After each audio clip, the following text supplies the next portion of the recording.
Good morning, everyone. Welcome to the pre-show, Rants About Tech, where we talk about a couple off-topic things before the show starts. Thank you for who's in the chat this morning, Mr. Media. Appreciate you joining us early, and whoever else is in the chat. So thank you for joining us as well. We're gonna do, like I said, a pre-show, just talking about random stuff before we start the show. Um, just to give people a chance to file in, give everyone a chance to come into the live. We top out Paperlike in the teens. So, wait till a few people come in so we start the show. One of the things I want to talk about on the pre-show um, was HK reviews. Do you guys see this thing? Like, I see, like, HK theatrical trailers for movies that I want to see, and I'm assuming that's what this is. Oh, boy. This, again. Can she, is she the only one that can't hear me? Can anyone else not hear me there? Because it looks like my mic is good. Oh, very quiet. Okay, gotcha. Let's see what we got here. Let's see if we can turn this up a little bit. Oh, mic feedback? Oh,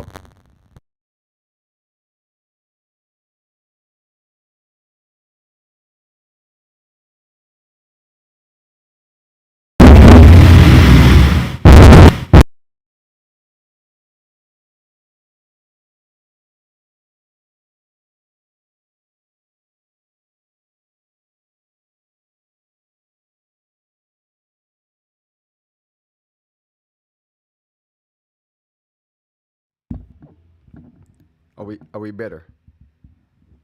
Are we, see, this is why we do the pre-show. This is why the pre-show's in place. Fix all the quirks before the show starts. Are we good now? You guys let me know if you can hear me pretty good there.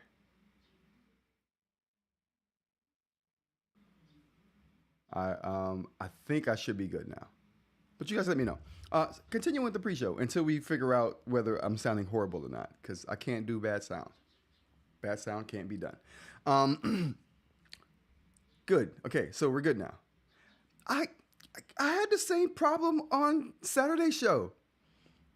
I was like, okay, well, I'm gonna check my stuff before I start the live. I unplugged everything, restarted all the applications. Still, I guess I'm gonna have to check it twice. I guess I'm gonna have to check it twice. All right, so we're good now on the volume. Perfect. All right. So continuing with the pre-show. I was talking about the pre-show if you were here hearing that. Basically, we're giving people a chance to file into to live until before we start the actual show. One of the things I want to talk about in the pre-show was HK previews. They are previews that come up in my YouTube feed of movies that I want to be made. They're like pulling on my heartstrings. I want to see a Zelda movie. I saw a preview for a Zelda movie that I'm absolutely sure isn't in the works. You guys let me know. Are you guys getting this? Like, are you guys getting HK theatrical trailers in your feed as well? Are they real? Are they AI generated? Is someone playing with us? I want to know because it doesn't seem like these are real movies. But I saw a Zelda trailer the other day, and I was super excited. But I probably shouldn't have been. Gemini 5.1. Really odd that it's gone. I went to check it the other day because I told you guys I did a test on between Gemini, Google's AI tool Gemini, between 1.5 and the new 2.0 Pro. The 1.5 killed the 2.0 for me. So I'm like, okay, I'm going to use the older model. I guess a lot of people were using the older model, so they just took it away. Now you don't even have that option anymore. You have to deal with the experimental model. They don't even leave you with a non-experimental model. It's BM. Good to see you. They don't even leave you with a non-experimental model. I'm just like, too many people were using the 1.5. Clearly, other people had the same experience as me, where 1.5 was better than 2.0. Anyway, I'm about to do some research on that. I'm almost certain though. We'll do a Reddit and see if anybody has said anything like that. What else? Drone deliveries. This is just off-topic stuff. Are you guys getting drone deliveries in your city? Yes, no, maybe. Okay. But that's something I was thinking about. Pre-show stuff. Pre-show banter. How you guys doing? Hope everyone's doing okay. I think we have 5 people here. We lost people. Oh boy. It's time to start the show. When you start, the pre-show is supposed to gain people and then at the peak, start the show. You're not supposed to lose people in the pre-show. We are. So it's time to start the show. All right, let's get this thing on the road here.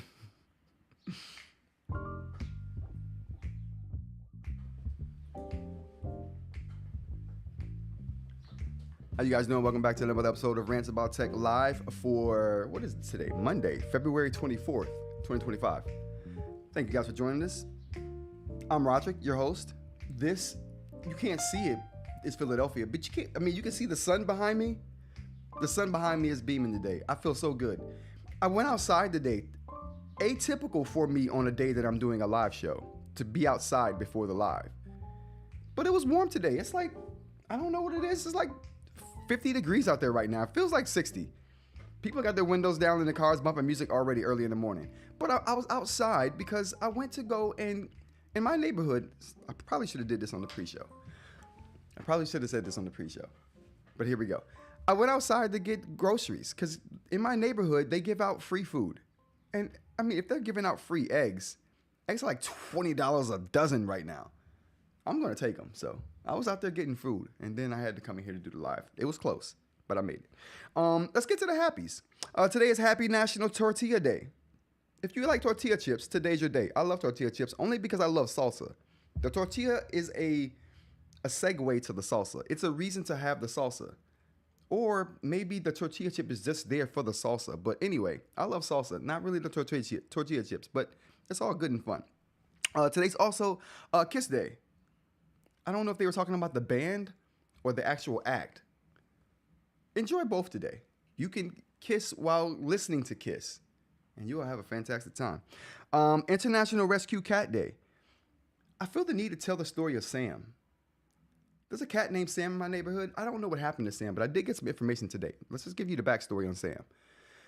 Sam is a cat that's in my neighborhood. I went outside a couple times and I heard an alarm. And I thought, oh, someone's playing. Because every time I open my door, I hear this alarm go off. And I'm like, okay, someone's clearly playing with me.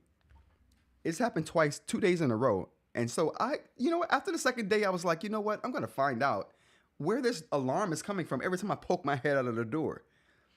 It was a cat that sounded like an alarm. We named it Sam. I don't know why. It just sounded good. And I'm with one syllable names now, so Sam it is.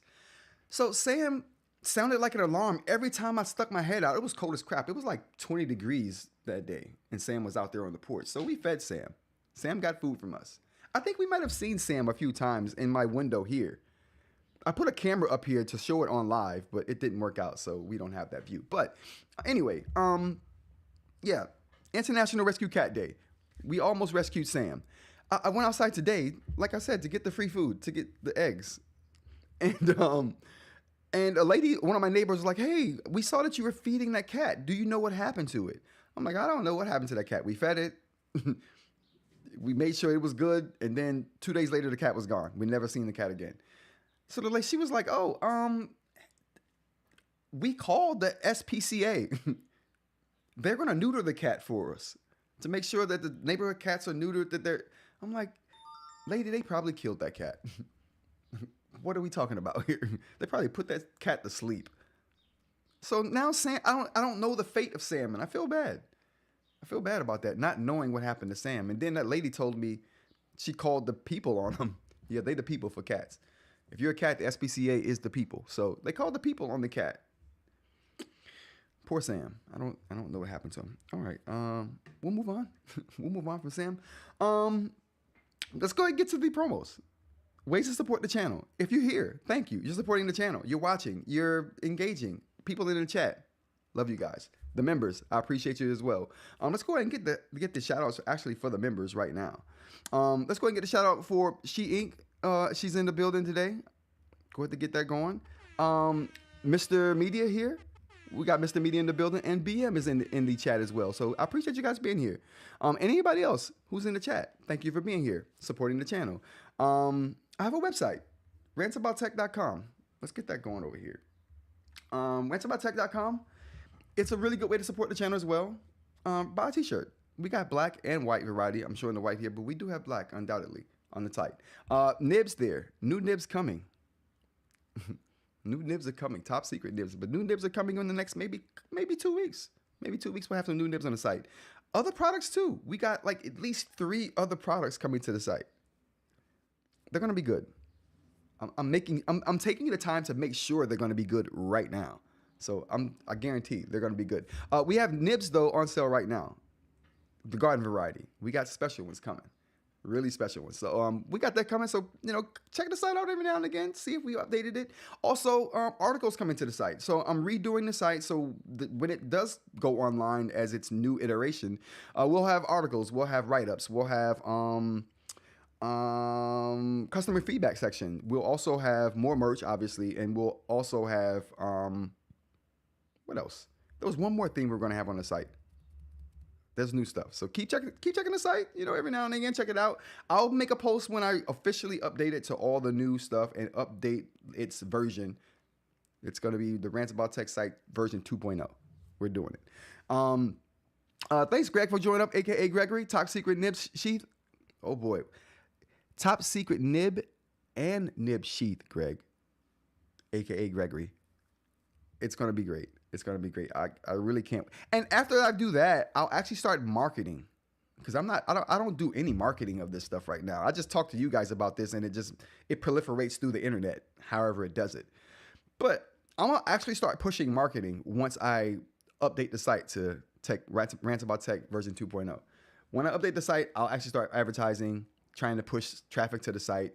It'll be a glorious time. Like I said, I'm setting the foundation for that right now. It's taking me a while to get things. It takes me a while to do anything, but it's usually pretty good. So I'm hoping that the time that I'm putting in makes it pretty good, and I think that will be the case. All right. Another way to support the channel, becoming a member. A lot of the people that are in chat right now are members, and I really appreciate you guys. Great way to support the channel. Great way to give feedback on members posts. We haven't done one of those in a while, but I have a few in the making because the videos are starting to like ramp back up after all this production time I've taken back into the videos. But yeah, so that should be an exciting time as well.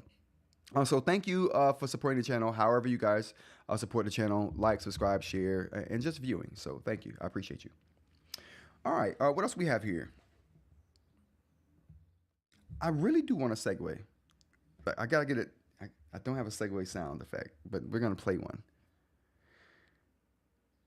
You know what? Until I find an actual segue sound effect, I'm just gonna do this.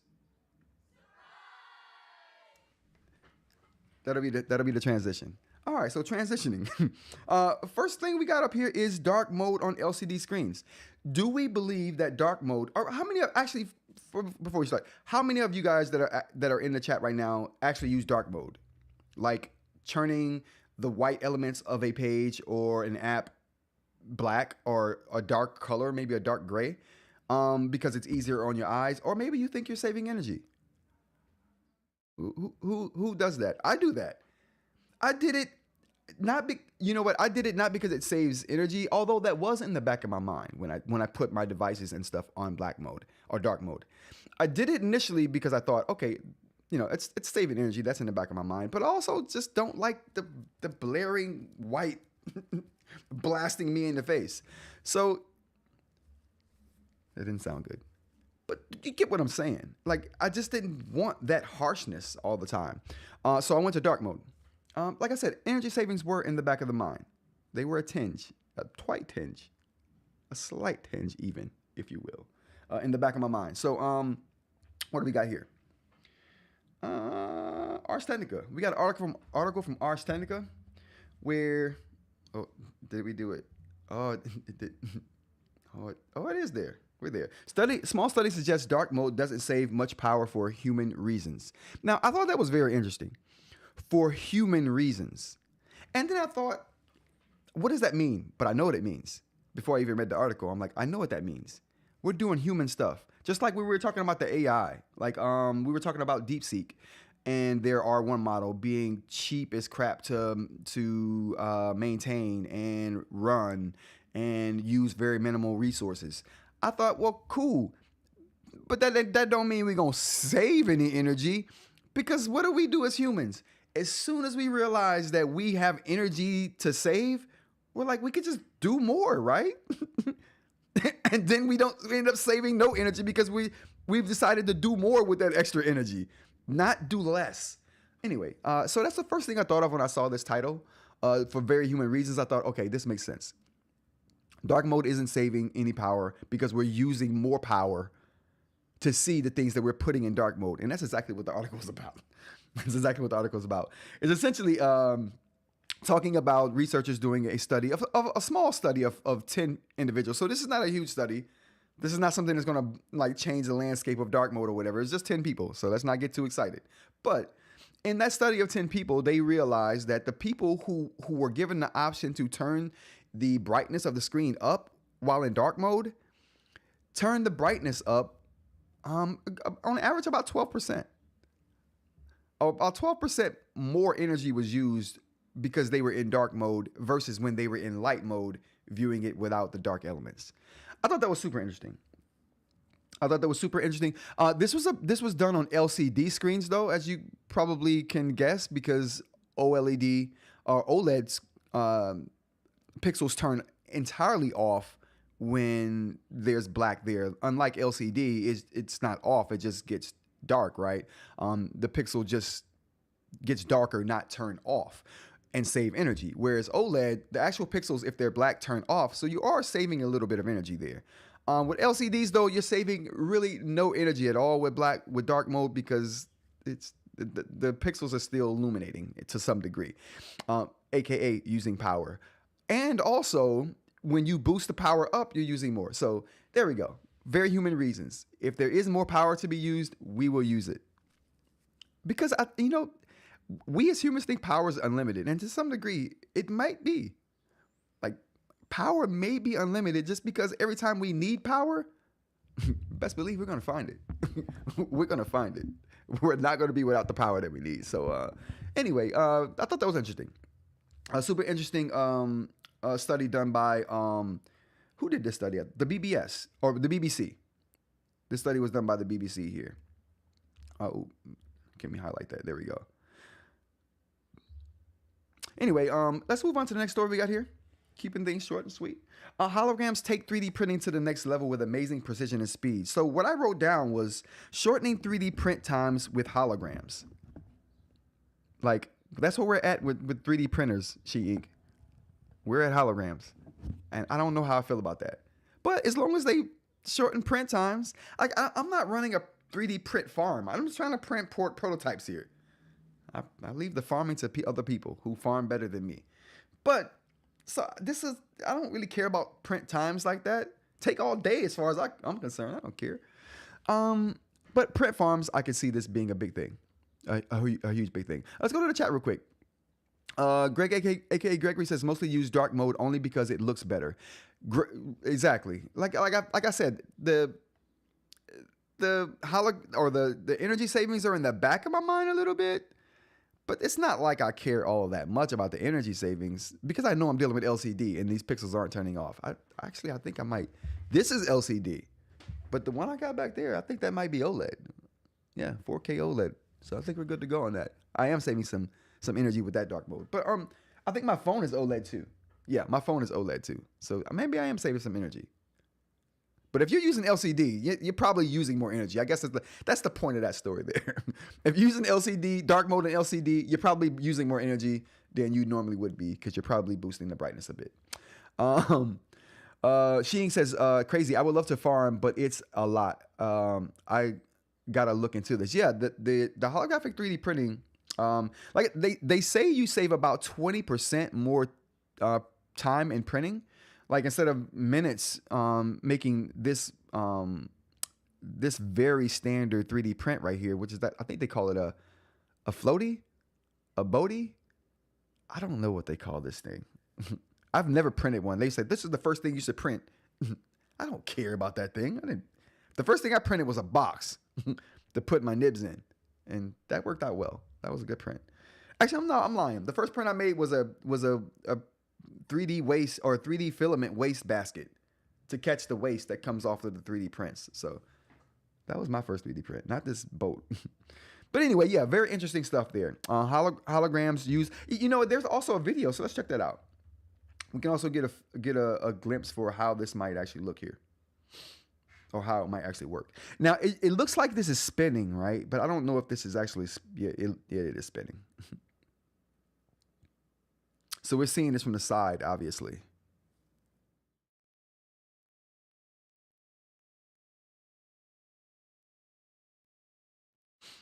And this might be like an X-ray of a 3D print. Regardless, to watch that thing appear how it did without seeing filament, or I don't. There's no resin either. I'm gonna have to look and see exactly what kind of printing technology they use for this thing. But it seems pretty interesting. It seems pretty interesting. Holograms for 3D printing for the win. There we go. Sheeing says it's called a benchy. There we go. A benchy. Maybe for benchmark? Maybe. To benchmark your 3D printer? We already use AI in our bamboo printers, so I guess holograms are the next step. Yeah. Well, you know, the way they say they're using it is as long as the precision is there. She says, and that benchy is crap. How is that supposed to help? Well, see, the technology clearly isn't that good right now. Yeah, this benchy is really not that good. Which, like I said, it's new technology, so they still got to perfect it. But they're saying it's quick, 20% quicker. We'll see. I'm gonna keep my eye on this, eInk, and I'll update this as the technology gets a little bit better. Next up, we have Google Gemini solves 10-year problem in 48 hours. So we have a report another report coming from the BBC. AI cracks superbug problem in 2 days that took scientists 10 years. So essentially, what this story is about is AI being used to help, and I like highlighting stories where AI is being used to do tangible good. You know, we talk about intangible stuff all the time, like, oh, this AI can go search the web for me, but then I got to look at what it did and make sure that it was right. And, you know, it's just like, okay, you know, maybe that's helpful, maybe that's not. It's helpful for me. Some people don't think it is, though. But when AI is helping to do good like this, you know, it's worth highlighting. So essentially what this story does is it talks about a group of scientists. Who were they? Give these guys their proper due. Professor Panadis. What school is he from?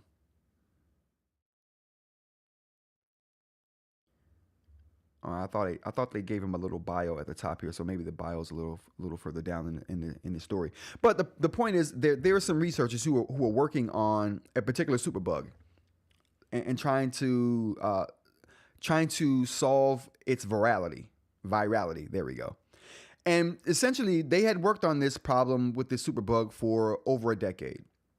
And they came to a conclusion. They published their paper, and you know, they did the science behind the actual breakthrough. What happened was this particular researcher, after doing all of this, was like, you know what? Let's see if AI will come to the same conclusion that we did using the tools that it uses. So it fed Gemini the parameters for the research, gave it all the information that they had, and tried to see what kind of resolution it could find for the superbug. The Google Gemini AI came up with the same solution that the researchers took a decade solving. Gemini did it in 48 hours. Not only came up with the same exact answer that the researchers did, but came up with 4 other distinct answers and ways to solve the superbug problem. And 3 of those they had already postulated on, so they thought that those options were possible, but they didn't follow those paths. One of those was something that they had never even considered and are now researching to see if it's a viable option. I'm just like, man, a decade of your life gone, and this thing did it in 2 days. I don't know. I think that's awesome. I think that's a very good way that's a tangible way that AI can help. 10 years of your life gone because of, and something could have been done to save you 10 years of your life. You could have been using that 10 years to work on something, you know, something else, other pressing issues that plague the world, right? So I think that's awesome. And I think that's a great example of AI being used for good. Shing says, have y'all heard about Amazon killing USB downloads on Kindle? No, I haven't heard about that. Mr. Media says, yeah, and it sucks. Mr. Media has a Scribe. I don't have a Scribe. So I don't keep up with the Scribe news as much unless it's something big that comes across my desk. But do tell. Well, matter of fact, we'll look at that when we get to the bottom of the show when we talk about the eInk stuff here. We'll check out that. All right. Next up, what do we got? Oop, that's too far.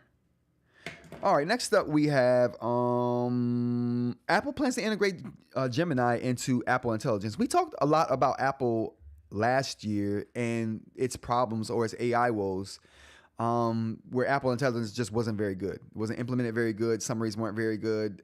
So they're implementing Gemini into Apple Intelligence now to kind of bolster their AI chops. But I'm not sure if that would help, considering how Apple does things. But we'll see. They use Google for their search right now. If I'm not mistaken, they still use Google for the search. And they use Google for a couple of other things as well. But yeah, I never thought they'd get to the point where they use Google for the AI. And that makes me wonder about their relationship with OpenAI, because that's who they have been using for their Apple Intelligence like queries for things that need to reach out to the internet.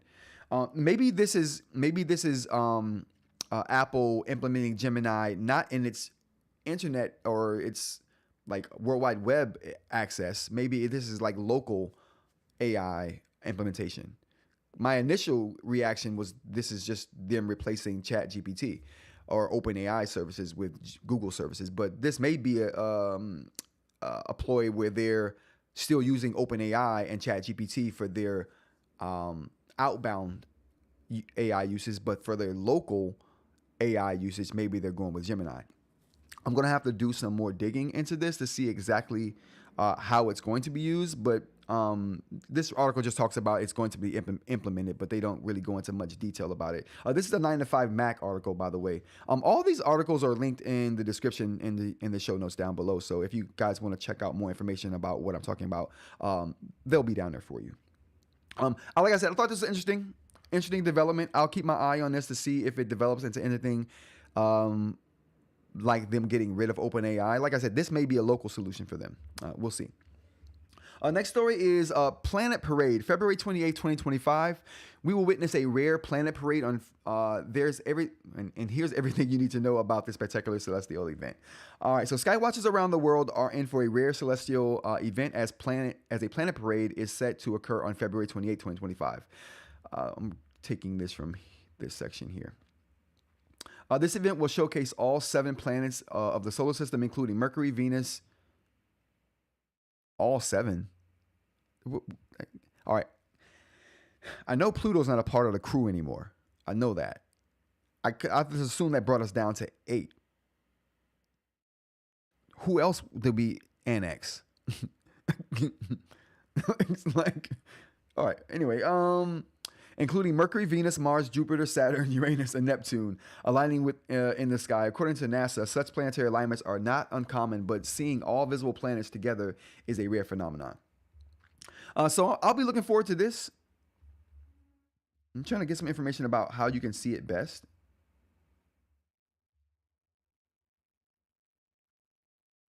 It says find a dark location away from city lights. I mean, that's a no-brainer. But yeah, February 28th. I'll talk about this more when the time comes closer because I'll definitely be having, I'll definitely be on the roof with my camera. You know what? I wish I had my, no, I don't have that telescope anymore. But I will be on the roof with the camera, trying to see how close I can get with my zoom lens. I got a 210. We're gonna see what we can do with that 210. Let's go to the chat real quick. BM says Kobo is better than the Scribe. We talked about the Scribe one day on the show. The pen. We deemed the pen is worthy. The Scribe, though, maybe not. As of 226, you won't be able to download your Kindle books via USB to your device. Oh, wow. That's interesting. I have over 1,000 titles. No way I can get them all downloaded before the cutoff. Oh, that's crazy. Greg, aka Gregory, says you can't see Earth.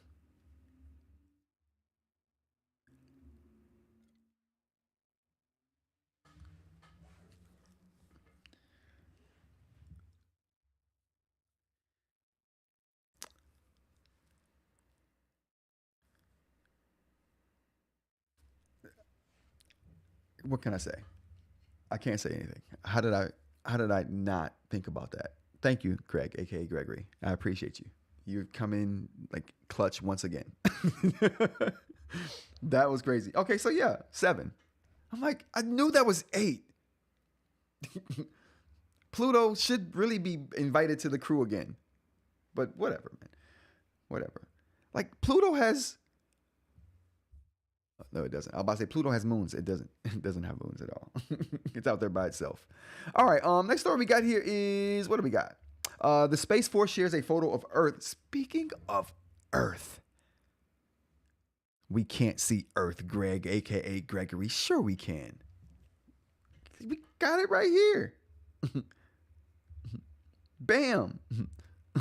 Let's read it. On Friday, Space Force published a picture taken last year from a camera mounted on the secretive X-37B space plane while high above the Earth. Space.com notes that the one other glimpse of the plane in space was while it was deploying from Falcon Heavy's upper stage during its December 2023 launch.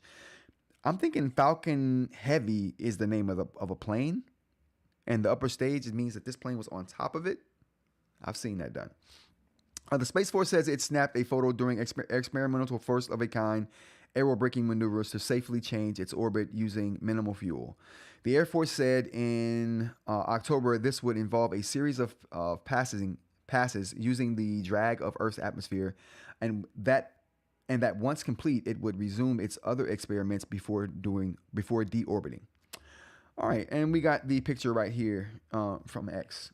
An X-37B onboard camera used to ensure the health and safety of the vehicle captures an image of Earth while conducting experiments in HEO, high Earth orbit. Oh boy, we're getting there. In 2024, the X-37B executed a series of first-of-kind maneuvers called aerobraking. Okay, to safely change its orbit using minimal fuel. Okay, and this is it.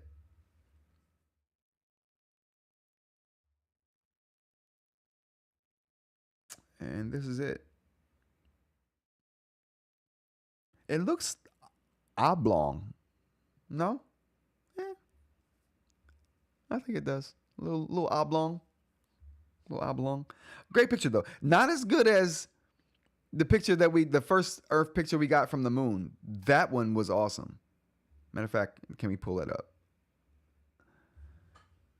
I forgot what they called that pic.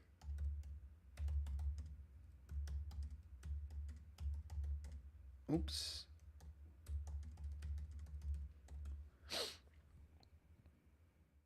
Earthrise. There we go. Earthrise. Yeah, this is the one. This is the one right here. That's the Earth pick that beats all Earth picks right there. I love that pick. That pick's awesome. All right, moving on to some eInk stuff. First thing I want to talk about is I don't know how I didn't know about this, but I didn't know about this. Remarkable Methods. It's a beta program, so I guess it's something they're not really pushing like that. But how many of you guys knew about this? Oh, BM said Earthrise for me. Thank you. I didn't even look over the chat. My bad, BM. But yeah, Earthrise. It's a very good picture.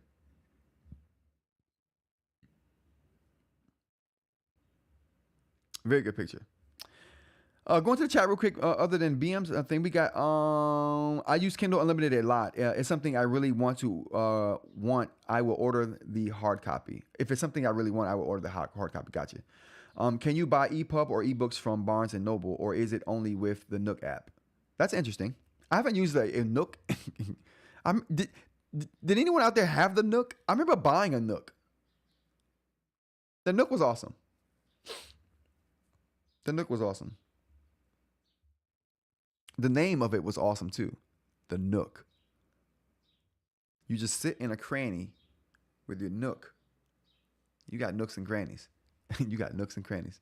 Or if you're on Wii Golf, you got crooks and crannies. You just better stay away from them crooks.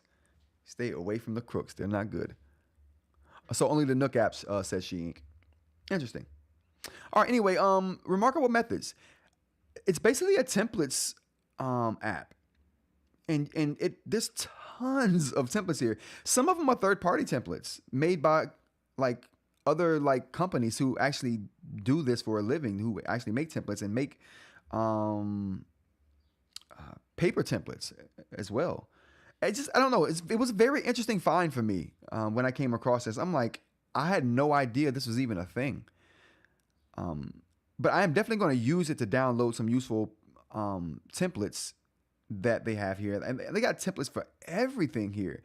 A value proposition workbook, calendar template, meeting minutes template, daily planner template, which I find very interesting. I want a daily planner template that just marks off all the hours of the day. Just give me 24-hour marks of the day like the Supernote platform has on their daily calendar thing, but let me write on it. You know what I mean? That would be the goal. I would love to do that. But yeah, remarkable methods. Definitely something I'm going to check out. Definitely something I wanted to bring up because of the lack of templates on the Remarkable platform is one of the things that like hinders like productivity for me a lot. I don't want to recreate templates to do things, especially when a lot of other eInk devices come with really good templates. By the way, like the eNote has the best template selection in the game. They have the best template selection. It's so many templates they have there, and they're all useful.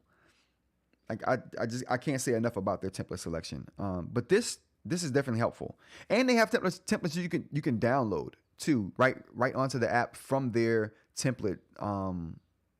Right from their site onto the device. So it's a really cool system they have with eNote, and some of the best templates I've seen on any eInk device for sure.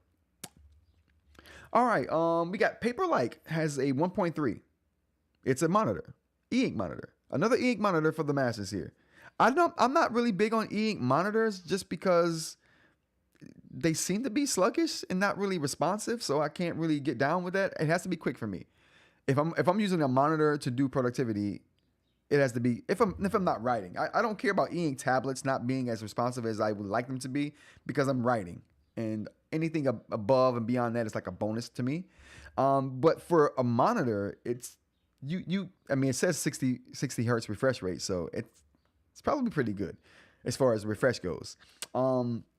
But Daesung is probably one of the most well-known manufacturers in the niche eInk based monitors. These are widely used in e-readers such as the Kindle models, but Daesung utilizes the technology to create large portable monitors. The company unveiled the Paperlike 1.3 just over a month ago, which is now available in the company's home market in China for the equivalent of around $270. Whether the model would get a global launch is unclear until now. As the Paperlike 1.3, whether the model would get a global launch was unclear until now. As the Paperlike 103 is currently the focus of a crowdfunding campaign on Indiegogo, with the aim of a global launch. Information on price and availability, however, are still pending. Well, I mean, the China price is $270. I'd say they go for $299 here in the U.S. after the tariffs and all of that. Probably looking at $300 for this monitor. Yeah, let's take a look.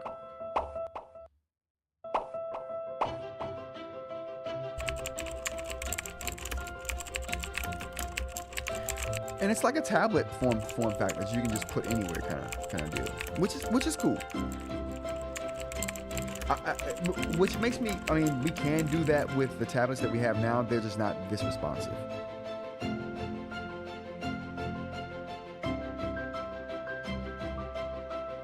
God level high refresh.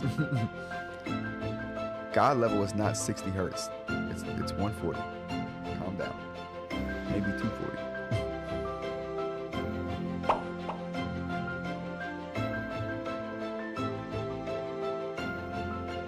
Now, if it moves that responsively, if it's that responsive, that would be cool. I'd be digging that if it was that responsive. I'm not gonna lie, this looks like sped up. It's like it was sped up for sure. Especially designed for wordsmiths. I'm a wordsmith. I fancy myself a wordsmith, smithtician. What else we got here? But yeah, I think that was cool. I think that's cool. I mean, anytime we can get a high refresh rate monitor, I think that's a good thing. I definitely think that's a good thing. Ooh. And I think that was all. No, the scribe download. Let's check out the scribe download issue.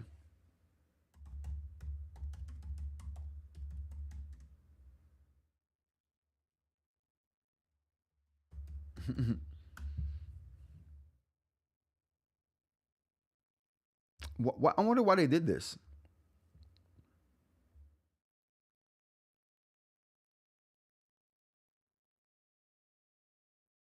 Oh, this is different.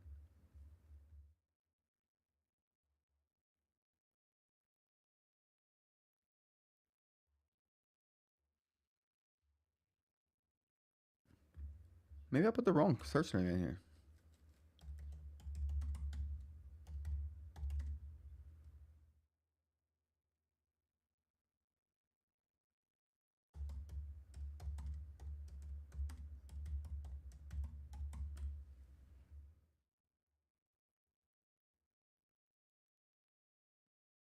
Whoa, this is something.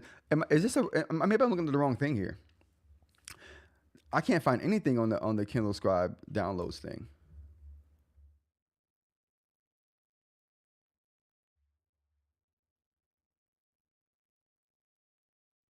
Oh, not the Scribe. It's just Kindles. My bad. USB downloads.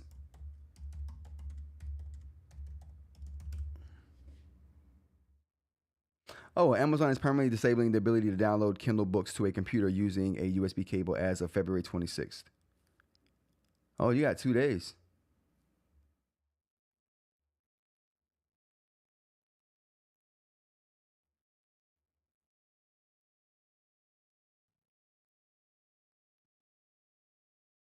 Wow. It's One Man Book Club. Hey everyone, welcome back to One Man. No. So do we know why they did this? Aaron said he would buy that screen. I would buy the screen for $300 too. I would just want my tablet to be better, but I would buy that screen for $300 if it was $300. Yeah, they don't say why they're doing it though.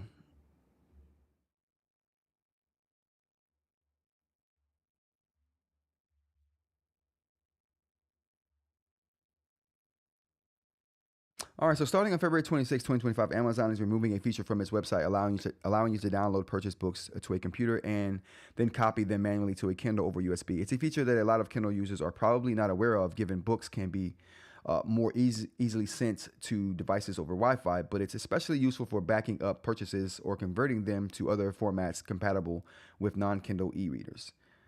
There are a few reasons why some Kindle users might miss this feature. Who cares about that? Why are they doing it?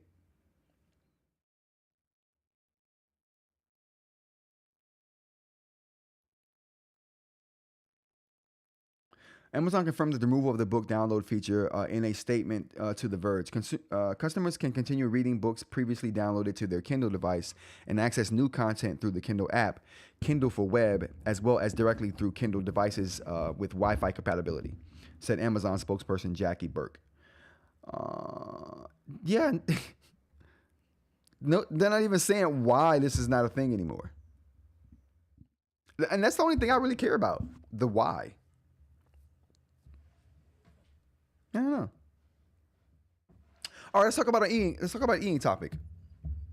So one of the things that I've been thinking about or dealing with, and this feature is probably in at least 2 videos that I have, and 2 more that's coming up. But this one right here is very interesting to me, and something that I want to get your guys' opinion on before I put it in the video to see if it's a thing.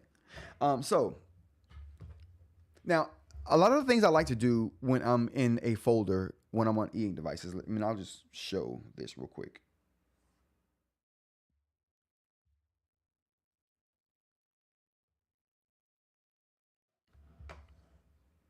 All right. Let's take a look at this. So, two eInk devices right here. And this is something that I've been dealing with, and I'm pretty sure everyone deals with this a lot. I'm just not sure why everyone doesn't handle it the way the Supernote handles it. But this is something that I do a lot. So I'll have a file here. So both of these devices on a particular file. But I'll be like, okay, well, I want just take this particular file right on the Go 10.3, for instance. It's my live stream template file. Now, a lot of the times I want to duplicate this file and then jump right to the duplication and start customizing it, right, for the show. This is the way it works on the Go 10.3, which is how it works on all of Boox products.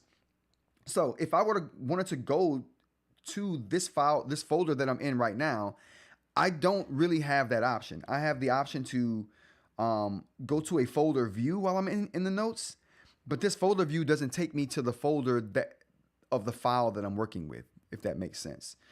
So, case in point, I'm in my live for February 24th. This is that file. It's in a folder called live streams. Now, that folder holds all of my live stream notes. And if I wanted to go and duplicate the template for this file inside that folder and then jump to that duplicate template, there's a lot of hoops I have to jump through on the Remarkable or the Go 10.3. I'm going to do that here, and then I'm going to do it on the Supernote platform to show the difference. Now, you guys let me know if I'm wrong. If I did something wrong, if I'm missing something, let me know. Okay, so now, when I go back to the file system of any kind, it takes me to the top of the file tree. That's my first problem. It doesn't take me to the folder that I'm in. It takes me to the top of the file tree, so I have to dig and drill down to my files. You know what I mean? So let's go into this one. So right now we're in my live streams folder. This is my template here. Where is it at? This is my template here. So I'm going to copy the template. So I'm going to copy the template, and I'm going to copy that template into the live stream folder. So I'm going to copy that template to the live stream folder, and so it's going into there. Now that template is there, and in my mind, this is the only way I could do this. I have to go out of the note. I have to go to the top of the file tree, go to the file I want to copy it to the location I want to copy it to. Then I got to go back to the top of the file system, drill back down to the folder that I just copied that file to, and then go to that file. So let's do that now. So I'm already in the live stream, right? I'm already in the live streams right now, so it should just be there. And I think it is. Oh no, there it is. So the copy is right there. It made itself right there. So I'm cool with having that. That's actually not that bad.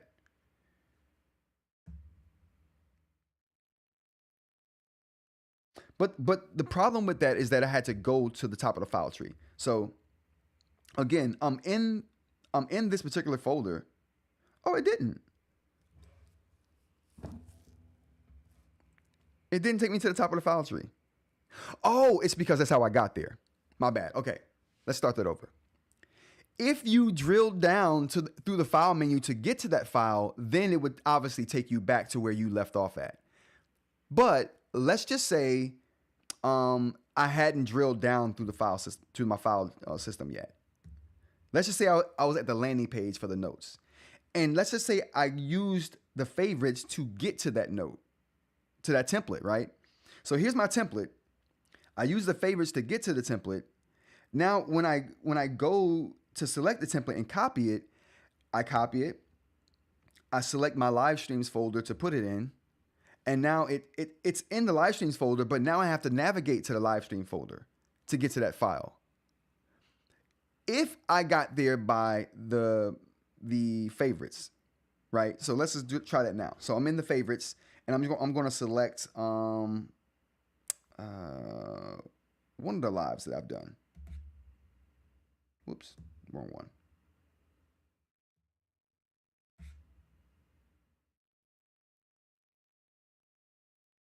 What? I don't have any live streams favorited? That's crazy. Well, I guess we got to go to the live streams and favorite one. Let's go to there we go. Okay, so we'll favorite this copy, which is so odd that I don't have any favorited. All right, so all right, we got this live stream copy favorited. Can we see this? There we go. Okay, that's better. All right, so we have the live stream copy favorited right here. Now, I'm going to go into that from my favorites list. So this is the favorite list. I'm going to go into that live stream copy. Now, if I want to go back out, it's going to take me to the top of the file tree. It's not going to take me to the folder of the file that I'm using. So this is my live stream file that I copied. This file is stored in the live stream folder. When I go back, it's not going to take me to the live stream folder. It takes me back to my favorites list. So the only time I get the option to go, let's just pick that again. The only time I'm in a file and I have the option to go back to the folder that this file is in, the only time that's possible is if I navigated to this file through the file structure. If I selected this file through the favorites list or through the recents list, pressing back only takes me to the landing page for my notes. It doesn't take me to the folder that the file is in. Now, that's my big gripe there. Now, if that's not true, you guys let me know. This is how I handle that on the Supernote. So I'm in a particular file right now. What is this file? Tech Ideas February. So this is a file right now I'm in. No matter how I got to this file, if I go to this menu right here, which is essentially the back button on the Supernote platform. So this back button right here that we see here that takes you back to your file structure is essentially the same thing as this button right here. This takes you to your file structure, but this does one better. This takes you to the folder of the file you're in, no matter how you got to that file. Does that make sense?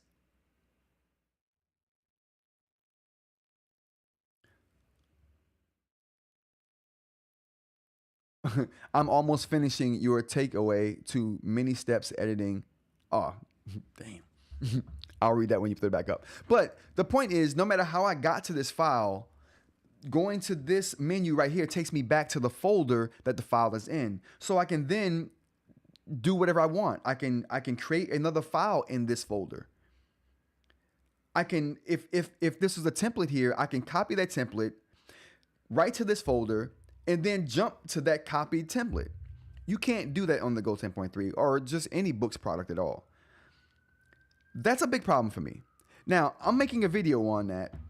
Well, like I said, that particular point is in a couple of videos that I'm making for file structures on eInk devices. Am I wrong, though? Can you get back to the folder of the file that you're using on the 10.3 if you got to that file from the recents or favorites? Because no matter how you get to the file on the Supernote platform, this menu right here always takes you back to the folder of the file that you're working in. Always. Now, if you want to go to the top of your file tree, that's possible too. You just go to the quick access menu and go to files. That takes you to the top of your file menu. Now, if that's what you want, you can do that. Now, but 9 times out of 10, most people, when they're going back to the file structure, want to go back to the folder of the file that they're actually working with.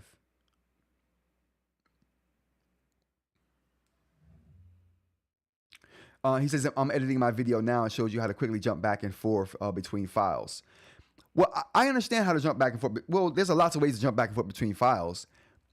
But getting back to the folder of the file that you're working in, that's what I'm talking about. Because the only way to do that quickly on the Go 10.3 or any Boox product is if you navigated to the file through your file structure. If you got to the file that you're using through either the favorites, or if you got to the file through your recents, pushing that back button takes you to the top of your file structure. It takes you back here. It doesn't take you to a folder view.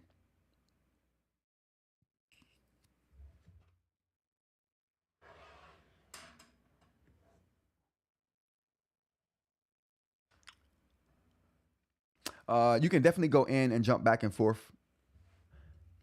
Let me know. But am I wrong? As far as getting back to the folder that you're using on the 10.3 or any Boox product for that matter, it's just handled way better on the Supernote. And that's something I've been realizing with making a lot of copies of templates that I'm using. It's just way better.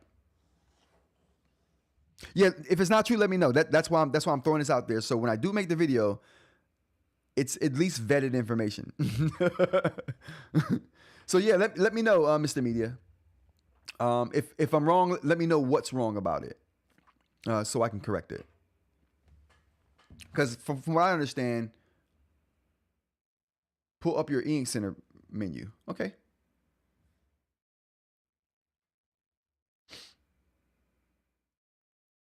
The eInk Center.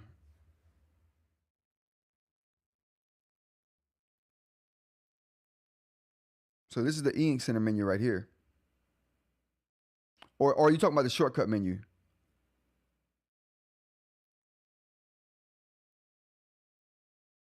Pull up the eInk Center menus, then use the toolbar at the bottom of the screen.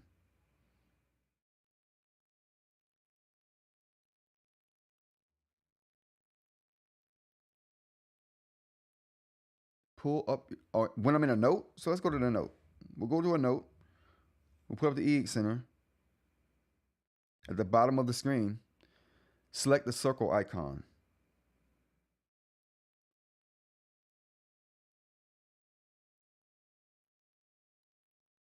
I'm confused.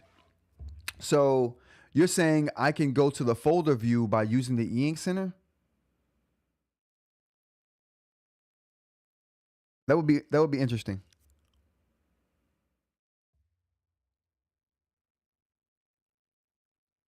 Unless you were talking about the shortcut menu at the top here and not the eInk Center, because this is the eInk Center right here. This is the control center.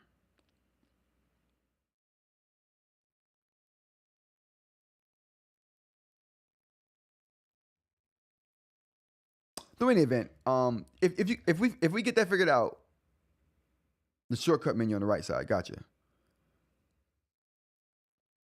There's a circle at the bottom.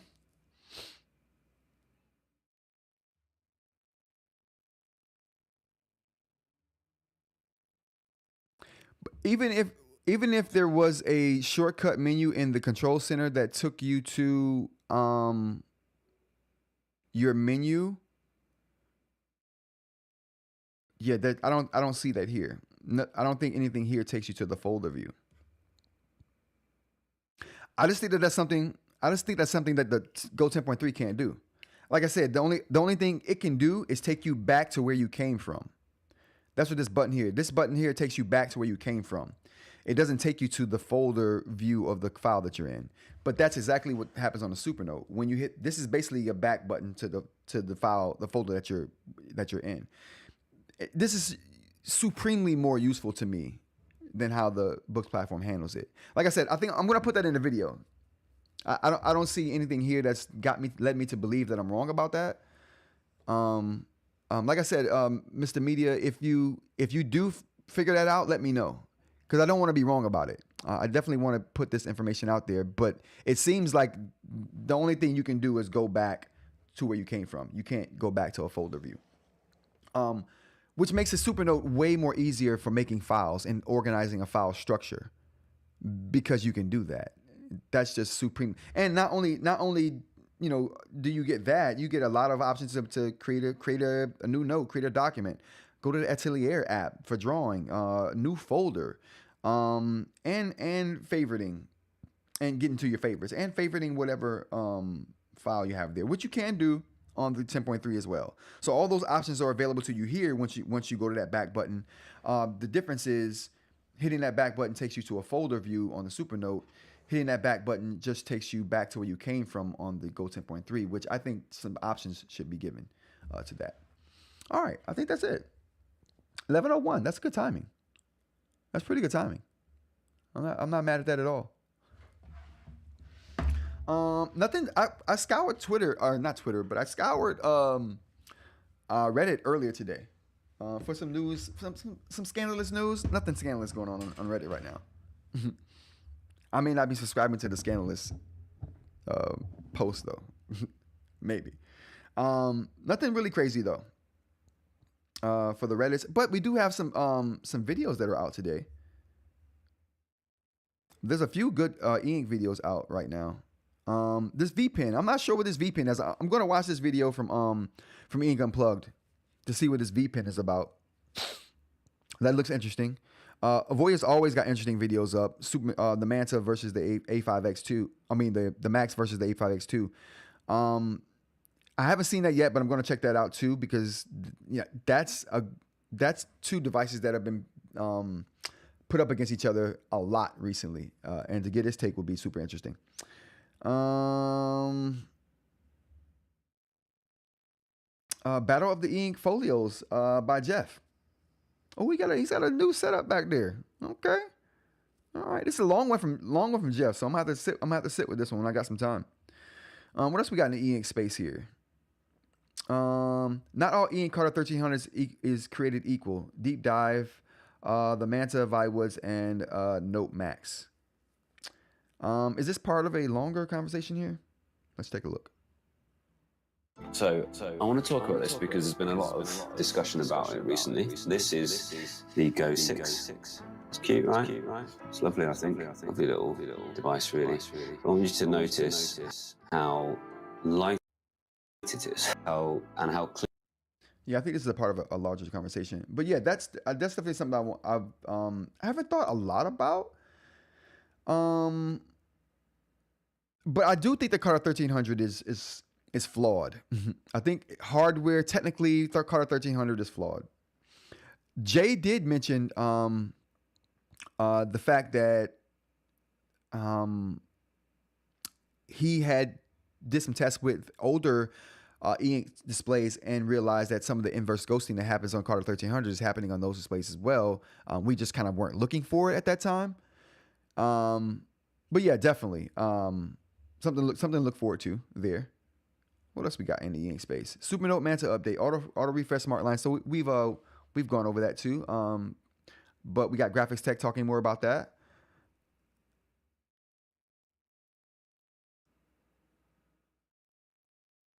Why I chose choose freedom over 100 million?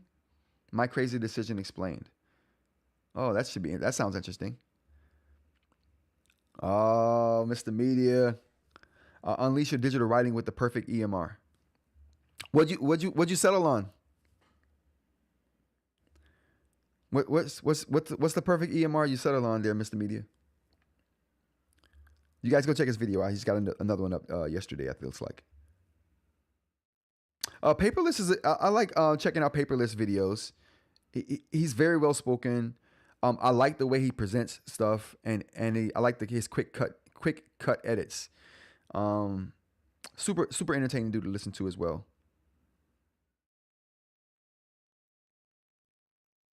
And I think that's the biggest things in the eInk space right now going on. Oh boy. Gear 43. Talking about the A5X2. Amazon latest Kindle mistake.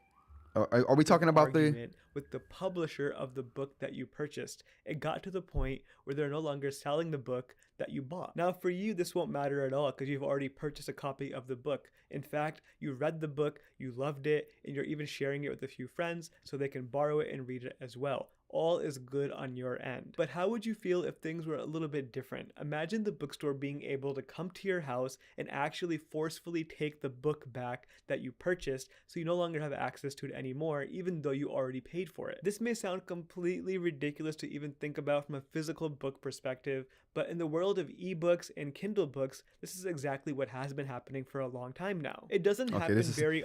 He's talking about something totally different. I agree. Though they should be allowing you to download your books however you choose to do it. That's ridiculous. You paid for them. They're yours.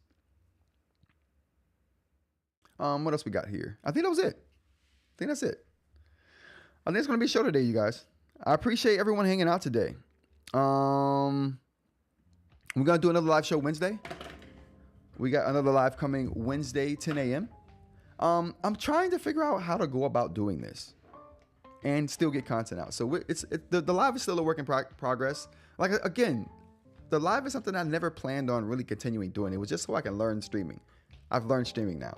And maybe this is it. Maybe I should just do the lives on a weekly basis. You know, maybe that's the sweet spot for doing a lot, or an impromptu lives when big news happens. That's a reason to go live. So maybe just once a week, or maybe when big news happens and I just want to just do an impromptu live to talk about it real quick. Maybe that's the formula. That'll definitely allow me to get some things done. All right, everyone. Thanks for joining me. As of now, lives Monday, Wednesday, Friday, 10 a.m. till 11. It's 11:07 right now. So we went a little bit over, but we're getting it done in an hour or less, hopefully. Hope you join me again on Wednesday. But until then, everyone, thank you for joining me. Have a great day. And until then, peace.